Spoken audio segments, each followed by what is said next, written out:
Big boss താരമായിട്ടുള്ള Akbar ഖാനും എന്തായാലും ഇപ്പൊ ഒരു വിഷയത്തിൽ എന്തായാലും പ്രതികരിച്ചിരിക്കുകയാണ്. കാര്യം ബിഗ് ബോസ് എന്ന് പറയുന്നത് ഉറപ്പായിട്ട് ഈ ഒരു സൊസൈറ്റിയുടെ ഒരു റിഫ്ലക്ഷൻ തന്നെയാണല്ലോ. കാര്യം പല രീതിയിൽ ചിന്തിക്കുന്ന, പല രീതിയിൽ പ്രവർത്തിക്കുന്ന കുറച്ച് ആൾക്കാരെ കൊണ്ടുവന്നിട്ടാണ് ആ ഒരു ഹൗസിൽ അത്ര ദിവസം എന്തായാലും ഒരുമിച്ച് കൊണ്ടുപോകുന്നത്. അപ്പം നടക്കുന്ന പ്രശ്നങ്ങളും കാര്യങ്ങളും എല്ലാമാണ് ആ ഒരു ബിഗ് ബോസ് ഹൗസിലും എന്തായാലും കാണാറുള്ളത്. നമുക്കറിയാം ഇപ്പോ ന്യൂസിലായിക്കോട്ടെ, സോഷ്യൽ മീഡിയയിലായിക്കോട്ടെ, ഇത് ഏറ്റവും കൂടുതൽ ഇപ്പോൾ ഡിസ്കസ് ചെയ്തുകൊണ്ടിരിക്കുന്ന ഒരു കാര്യം കേരളത്തിൽ ദീപകിന്റെ ഒരു മരണം റിലേറ്റഡ് ആയിട്ടുള്ള ഒരു കാര്യമാണ്. വളരെയധികം ഒരു വിഷമം ഉണ്ടാക്കുന്ന ഒരു കാര്യം തന്നെയാണ്.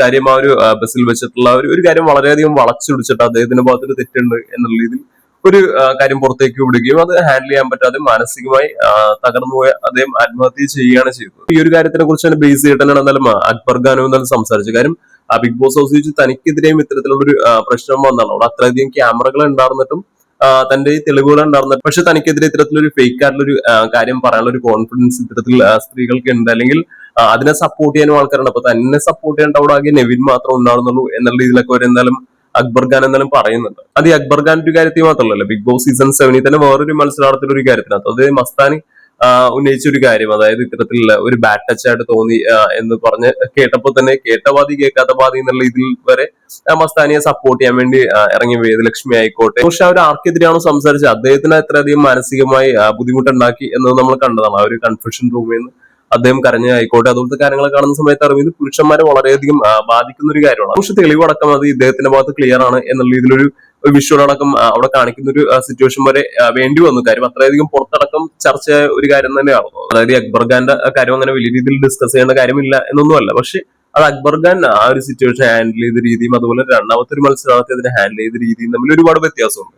അപ്പൊ അതുകൊണ്ടാണ് പുറത്താണെങ്കിലും ബിഗ് ബോസ് ഹൗസിലാണെങ്കിലും ഇത് വലിയ രീതിയിൽ ഒരു പ്രശ്നങ്ങളിലേക്കെല്ലാം പോയത് എന്ന് നമുക്ക് അറിയാവുന്നതാണ്. പക്ഷെ ഈ കാര്യങ്ങൾ നമ്മൾ നോക്കുകയാണെങ്കിൽ അതായത് ബിഗ് ബോസ് സീസൺ 7 മാത്രമല്ല, ഇതിന് മുന്നേ ഉള്ള സീസൺസിലാണെങ്കിലും നമുക്ക് ഇതുപോലത്തെ പല കാര്യങ്ങളും കാണാവുന്നതാണ്. കാര്യം സ്ത്രീകൾക്ക് ഇതുപോലത്തെ രീതിയിലുള്ള ഒരു കണ്ടന്റ് എടുത്തിട്ടാൽ മതി, അത് വലിയ രീതിയിൽ കത്തുകയും വലിയ രീതിയിൽ കണ്ടന്റ് ആവുകയും വലിയ രീതിയിൽ ഡിസ്കഷൻ ആവുകയും അങ്ങനെ പോകുന്നത് നമ്മൾ സ്ഥിരമായിട്ട് കാണാറുള്ള ഒരു കാര്യമാണ്. പുരുഷന്മാരെ സംബന്ധിച്ചിടത്തോളം അതൊരു ഗെയിമിനും അപ്പുറം അവരുടെ പേഴ്സണൽ ലൈഫിന് വരെ വളരെയധികം ബുദ്ധിമുട്ടുണ്ടാക്കുന്ന ഒരു കാര്യം തന്നെയാണ്. അക്ബർ ഖാൻ അതിനെ കുറച്ചും കൂടി ഈസി ആയിട്ട് ഡീൽ ചെയ്ത് വിട്ടുവെങ്കിലും പക്ഷെ ബിഗ് ബോസ് സീസൺ 7 കഴിഞ്ഞ് ഇപ്പൊ ഒരു 2 മാസം കഴിഞ്ഞതിന് ശേഷം ഇത്തരത്തിലൊരു പ്രശ്നത്തിനെ കുറിച്ച് സംസാരിക്കാൻ വേണ്ടി അദ്ദേഹം കണക്ട് ചെയ്ത് ഉറപ്പായിട്ടും ബിഗ് ബോസ് ഹൗസിലുള്ള അവർ നടന്നൊരു സംഭവത്തിനെ തന്നെയാണ്. കാര്യം അത് ഇപ്പോഴും അദ്ദേഹത്തിനുള്ള ആ ഒരു പെയിൻ ഉണ്ട്, അല്ലെങ്കിൽ അതിന്റെ ഒരു ബുദ്ധിമുട്ടുകൾ എവിടെയൊക്കെ ഉണ്ട്. അത് അദ്ദേഹം പുറത്ത് എത്രത്തോളം പ്രകടിപ്പിച്ചു എന്നുള്ള രണ്ടാമത്തെ കാര്യം. പക്ഷെ ആ ഒരു പെയിൻ ഉള്ളിൽ കിടക്കുന്നതുകൊണ്ട് തന്നെയാണ് ഇപ്പോഴും ആ ഒരു കാര്യത്തിനെ കണക്ട് ചെയ്തിട്ട് അദ്ദേഹം സംസാരിക്കുന്നത്. ഒരു സ്ത്രീ എന്ന് പറയുന്നത് അമ്മയാണ്, ദേവിയാണ്, അങ്ങനെ പല രീതിയിലും പറയപ്പെടാറുണ്ട്.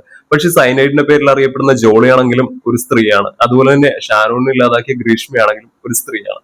അതുകൊണ്ട് തന്നെ എല്ലാ സ്ത്രീകളും ഇത്തരത്തിലുള്ള നല്ല അമ്മമാരാണ്, നല്ല ദേവികളാണ് എന്നൊന്നും വിചാരിക്കാതിരിക്കുക. അപ്പൊ ഇതുപോലത്തെ കാര്യങ്ങളൊന്നും പെട്ടെന്നും ഒരു സൊല്യൂഷൻ ഒന്നും ഉണ്ടാകുമ്പോഴൊന്നുമില്ല. അതായത് ഇപ്പൊ ഒരു ബസ്സിനകത്തുള്ള കുറച്ച് ട്രെൻഡ്, പിന്നെ ട്രെൻഡ് ഇങ്ങനെ മാറിക്കൊണ്ടിരിക്കും. ഇതിന്റെ തന്നെ പല പല വേർഷൻസ് ആയിട്ട് എന്തായാലും ഇനിയും മുന്നോട്ട് വരാനുള്ള എല്ലാവിധ സാധ്യതകളുണ്ട്. അപ്പൊ പുരുഷന്മാര് കുറച്ചും കൂടി ശ്രദ്ധിക്കുക. അതായത് സ്ത്രീകൾക്ക് വേണ്ടി എന്തായാലും സംസാരിക്കാനുള്ള ഒരുപാട് ആൾക്കാരുണ്ട്, പക്ഷെ പുരുഷന്മാർക്ക് വേണ്ടി സംസാരിക്കാൻ അതിനും വേണ്ടി ആൾക്കാരൊന്നും ഉണ്ടാവില്ല. അതായത് ഇപ്പൊ ഒരു സ്ത്രീ പറയുകയാണെങ്കിൽ ഇയാൾ എന്നെ തൊട്ടു എന്ന് പറയുകയാണെങ്കിൽ അത് കാണുകയോ കേൾക്കുകയൊന്നും വേണ്ട, ആൾക്കാർ ഓടിയോ ഒന്ന് പഞ്ഞിക്കിടാമോ ഒന്ന് ആ ഒരു പുരുഷനായിരിക്കും. കാര്യം ആ ഒരു സൊസൈറ്റിയിലാണ് നമ്മൾ എന്തായാലും ഇപ്പോൾ ജീവിച്ചുകൊണ്ടിരിക്കുന്നത്. അതുകൊണ്ട് നമ്മളൊരു സുരക്ഷിതത്വം എന്ന് പറയുന്നത് നമ്മൾ തന്നെ ഉറപ്പുവരുത്തേണ്ട ഒരു കാര്യം തന്നെയാണ്. പക്ഷെ ഇങ്ങനെ പോയി കഴിഞ്ഞാൽ പുരുഷന്മാർക്ക് ഇനി പുറത്തിറങ്ങാൻ പറ്റാത്തൊരവസ്ഥയാകുമോ എന്നുള്ളതും ചിന്തിച്ചു നോക്കുന്ന ഒരു കാര്യം തന്നെയാണ്.